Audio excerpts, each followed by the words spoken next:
Sport Actu, c'est l'actu sport. En ce jeudi 23 juin, que s'est-il passé? On démarre avec du basket. Match 4 de la finale de Betclic Elite. À Monaco, l'Asvel s'est largement imposé 85-68 et recolle donc à 2 partout dans la série.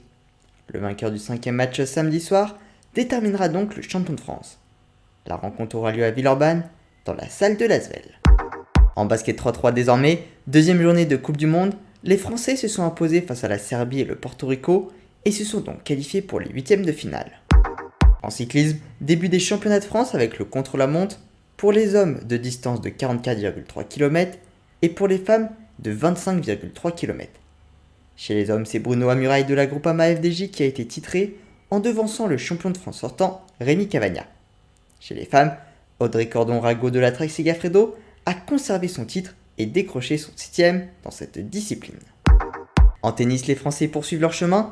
Benjamin Bonzi s'est qualifié pour les demi-finales du tournoi de Majorque et Caroline Garcia pour celui de Bad-Hombourg. En natation, les championnats du monde, Marie Vatel a terminé 7ème de la finale du 100 mètres nage libre et Mewen Tomac 5ème de la finale du 200 mètres d'eau en battant un record personnel. Ce soir, il y aura une autre possibilité de médaille avec le relais 4x200 mètres nage libre, messieurs, où les Français se sont qualifiés. En natation synchronisée, grosse frayeur pour l'américaine Anita Alvarez sur les championnats du monde. Victime d'une perte de connaissance, elle a été sauvée in extremis par sa coach de la noyade. En volley, les Bleus affrontaient les Pays-Bas à l'occasion de la deuxième phase de la Ligue des Nations. Ils se sont imposés 3-7-0. Prochain match samedi et dimanche face au Japon et à l'Allemagne. Enfin en rugby, mes confrères de chez l'équipe ont hier révélé une enquête sur les conditions de travail au sein du GIP de France 2023 qui organise la Coupe du Monde de rugby qui se tiendra l'an prochain.